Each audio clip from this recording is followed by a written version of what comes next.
On June 19, 2025, at exactly 2:43 a.m. local time, Taiwan's Ministry of National Defense, MND, detected something on radar that would instantly command the attention of every military watch officer from Taipei to Washington.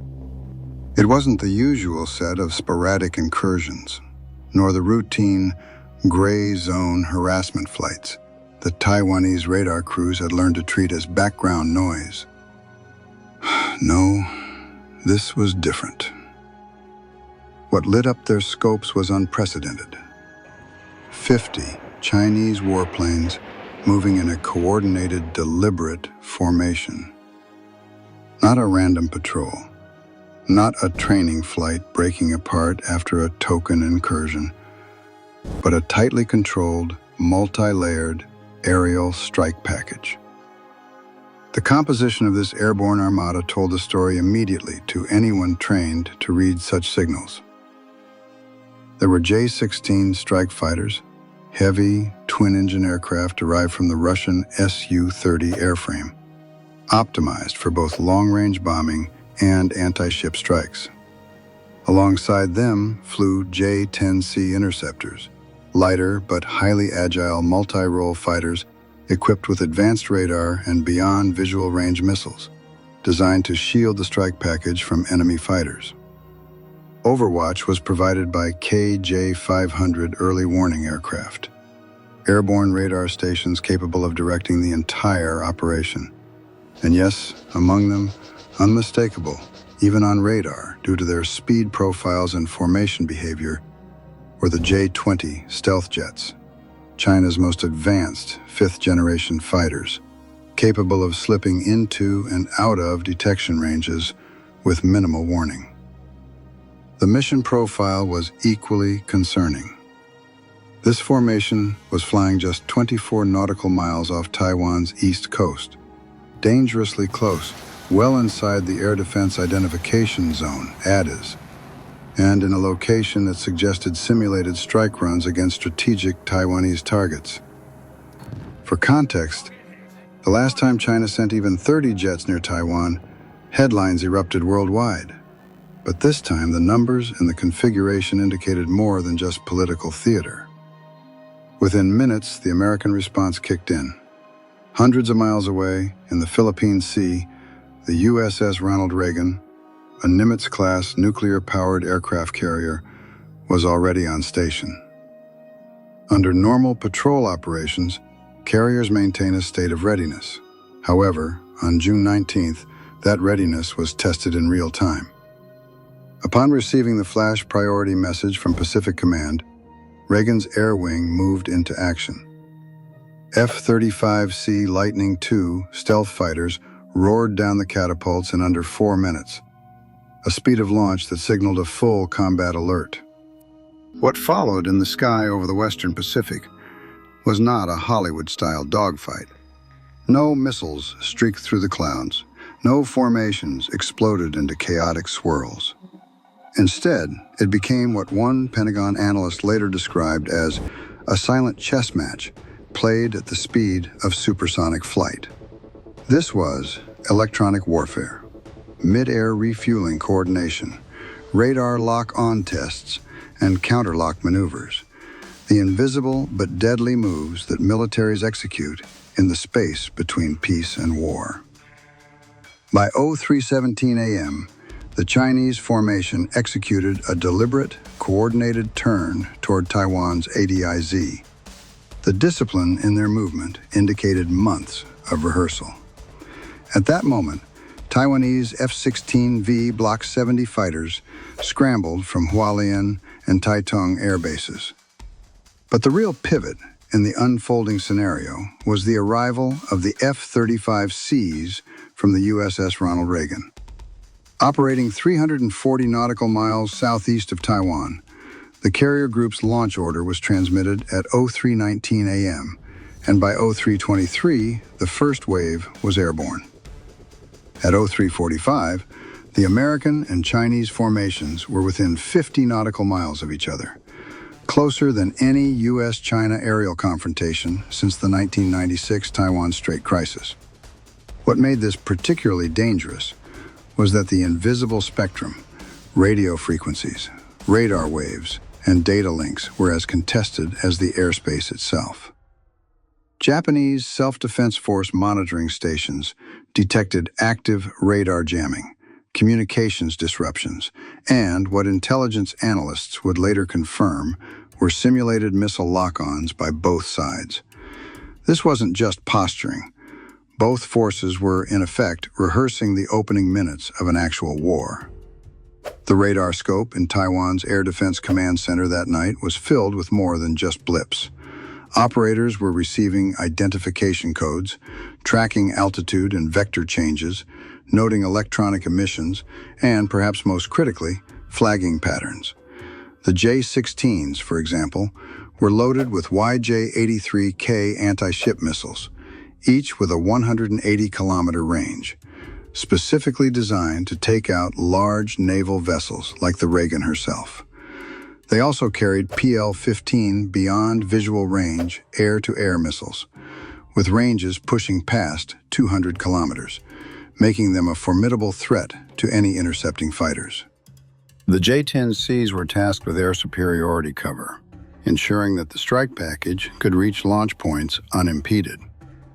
And most ominously, the J-20 stealth fighters were flying in what defense analysts call a hunter-killer formation. This arrangement positions stealth aircraft to eliminate early warning systems and command and control nodes first, blinding the enemy before the main strike arrives. But the Chinese weren't just counting on speed and stealth. Their KJ-500 AWACS aircraft, positioned about 80 nautical miles northeast of Taiwan, acted as the eyes and brain of the formation. Supporting them were two Y-8GX electronic warfare aircraft, tasked with disrupting the opponent's radar and communications. This was not the order of battle you send for a symbolic show of force. This was a package capable of executing a precision strike against Taiwan's defenses and any responding U.S. assets. American doctrine in such a situation is clear. Establish situational dominance before shots are fired. That meant the F-35Cs immediately linked into the multifunction Advanced Data Link network, fusing radar, infrared, and electronic signals from every jet into a shared real-time tactical picture. In practice, this allowed the entire squadron to act as one organism, seeing what each aircraft saw, reacting in milliseconds, and sharing targeting solutions seamlessly. The Chinese had their countermeasure, the KJ-500's rotating phased array radar, capable of detecting stealth aircraft at reduced ranges, perhaps 80 to 100 kilometers for a target like the F-35C the cat and mouse began.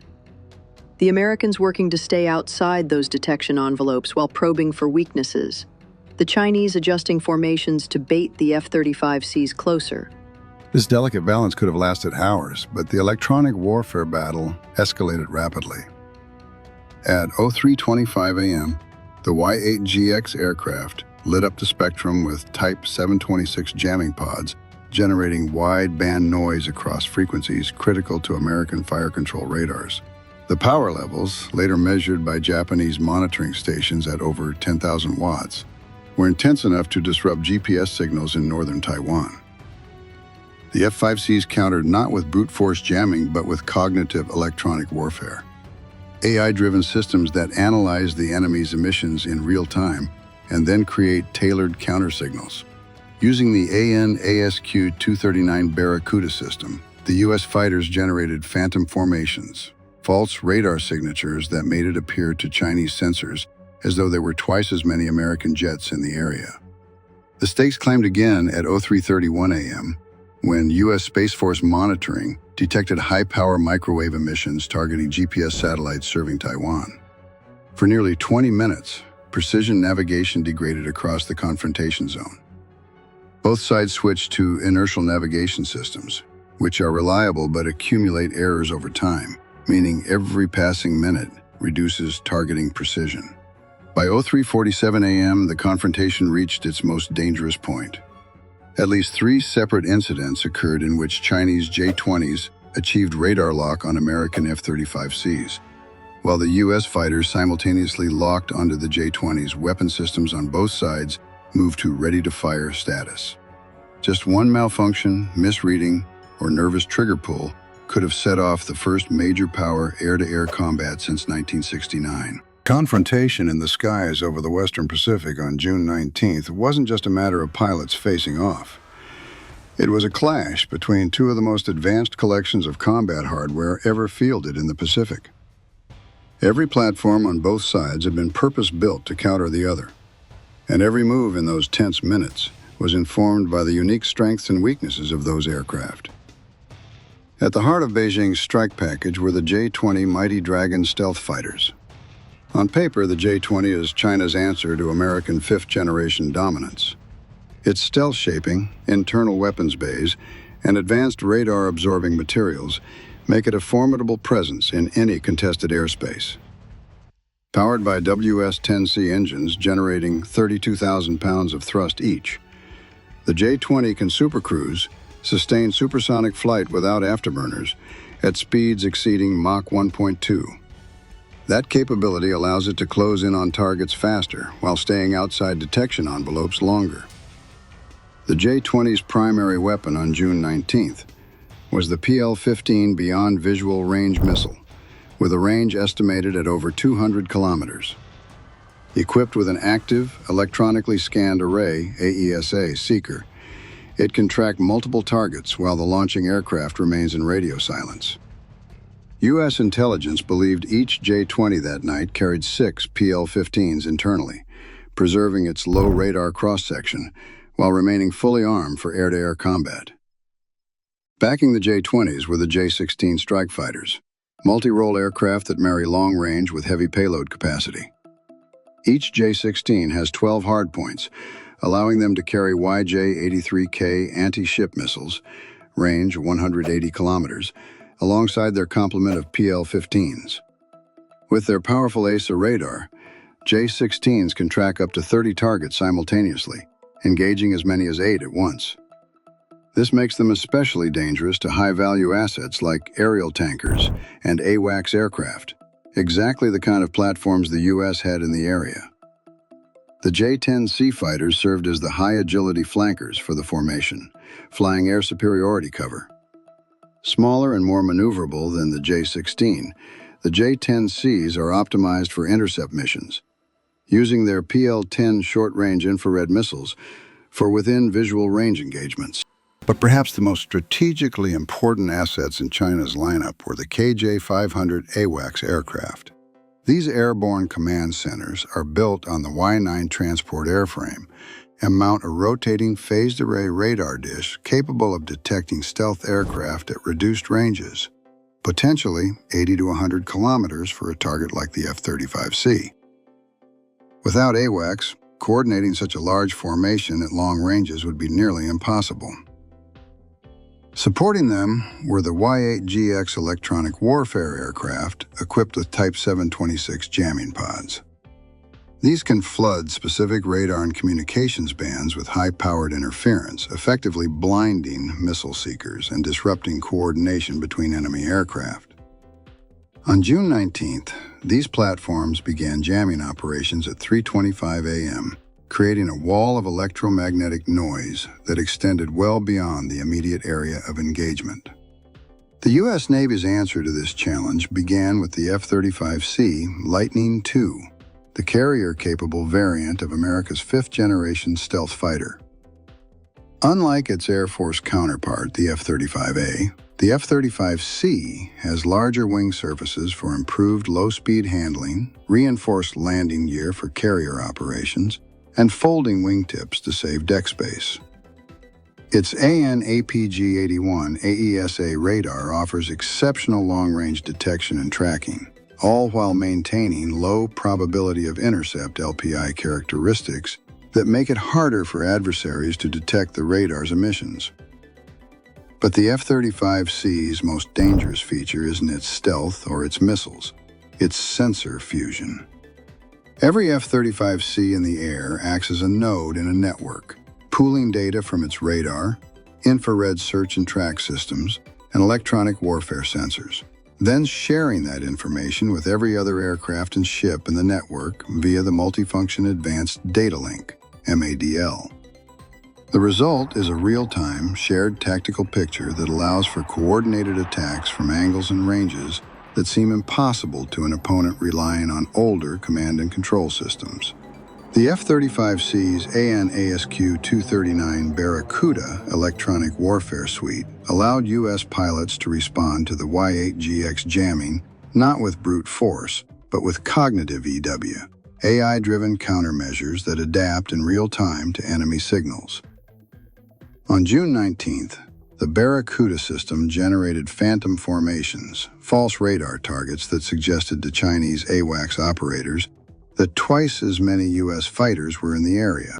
Also in play, though not in the direct standoff, were the E-2D Advanced Hawkeye AWACS aircraft flying from the USS Ronald Reagan.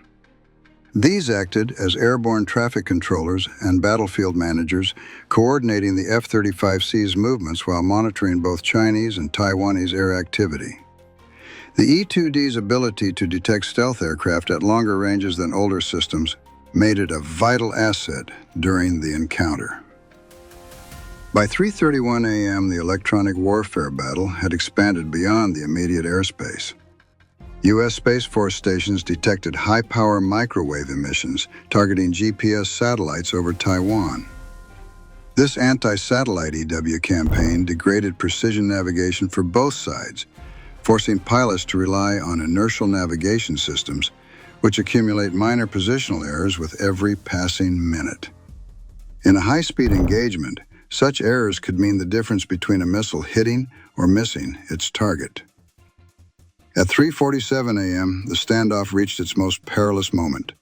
3 separate instances of mutual radar lock-ons occurred, Chinese J-20s locking on to American F-35Cs, while those same F-35Cs locked on to the J-20s. In each case, weapon systems moved into ready-to-fire status. Under both sides' rules of engagement, such a lock-on could be considered hostile intent, potentially justifying a preemptive shot. The only thing that prevented missiles from launching was direct intervention from the E-2D Hawkeye, coordinating with the Pacific Fleet Command aboard the USS Ronald Reagan.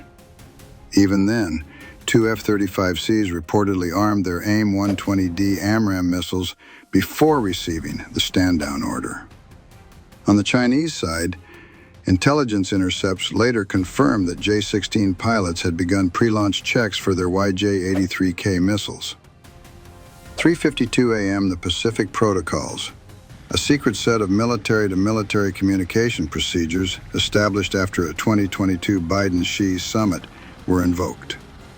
Direct voice communication between the USS Ronald Reagan's command staff and the PLA Navy Southern Theater Command led to a mutual simultaneous withdrawal from engagement range.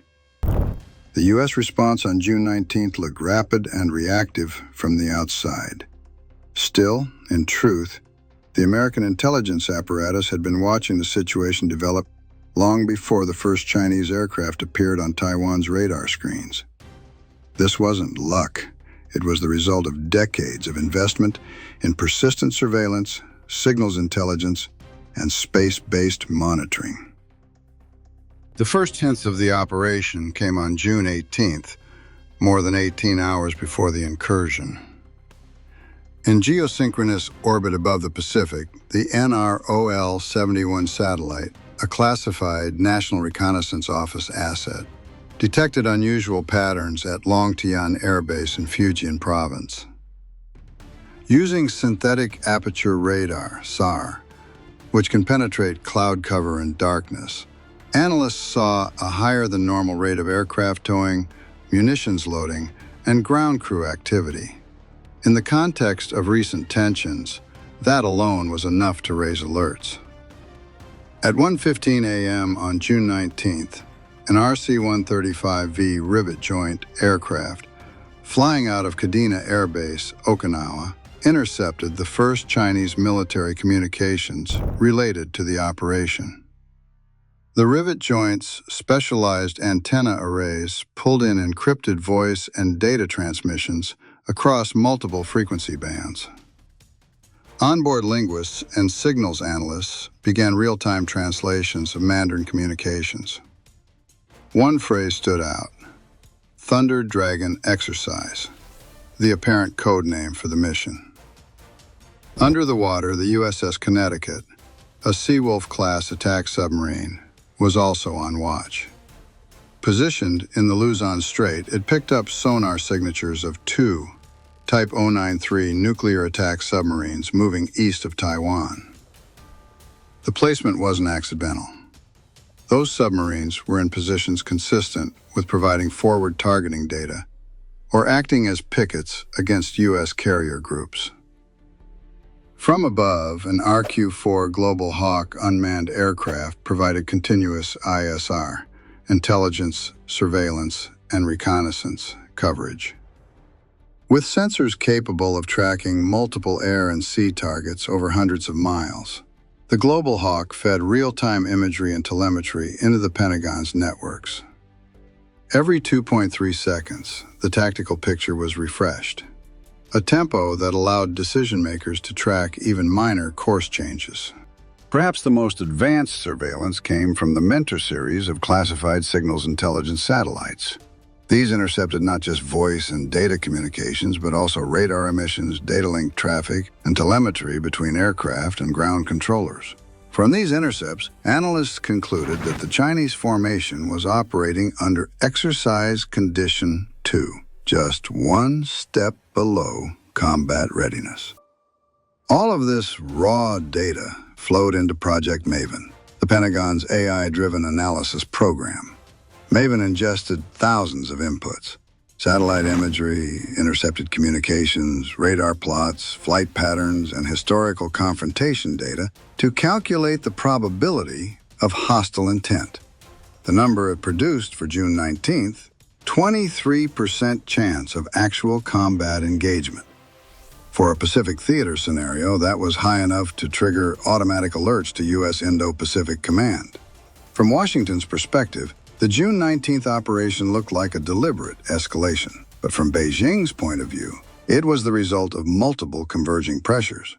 The immediate spark was Taiwan's June 15th announcement of expanded military cooperation with the Philippines, including joint naval patrols in the South China Sea and a Taiwanese liaison office at Subic Bay. For China, this was a direct challenge to its maritime claims and a potential encirclement threat. Inside the Chinese Communist Party, Xi Jinping was facing criticism from the Politburo Standing Committee over the perceived softness of Beijing's response to recent U.S. arms sales to Taiwan. The $8.5 billion package announced in May 2025, including 200 HIMARS rocket systems and advanced radar units, was the largest since the Taiwan Relations Act was passed. Economic stress was also tightening the timeline.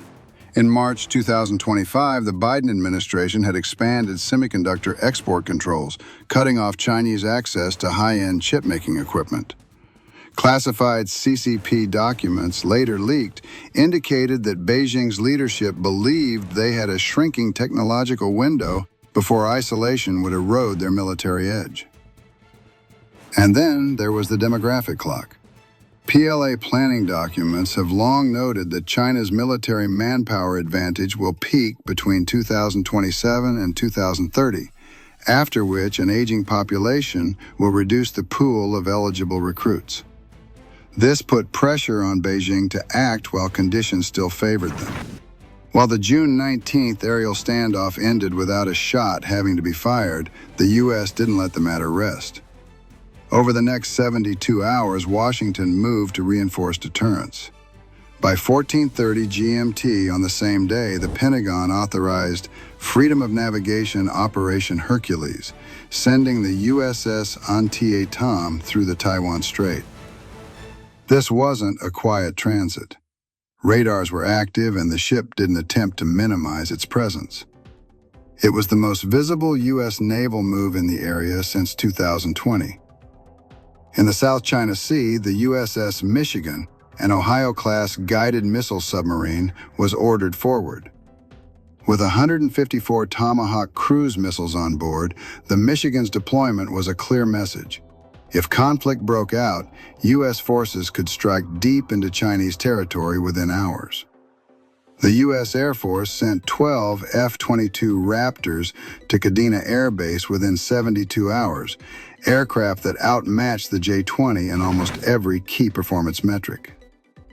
Their arrival instantly shifted the air superiority equation in Washington's favor. Diplomatically, Secretary of State Antony Blinken was on the phone with Chinese Foreign Minister Wang Yi within 6 hours of the incident. While the conversation remains classified, leaks suggest it included direct warnings about consequences for any repeat of June 19th. Economically, the U.S. Treasury announced targeted sanctions on 12 Chinese military aviation firms by June 22nd, cutting them off from Western avionics technology. This was a strategic move aimed at slowing China's long-term modernization. June 19th wasn't just another close call. It was a blueprint for how future U.S.-China confrontations may unfold.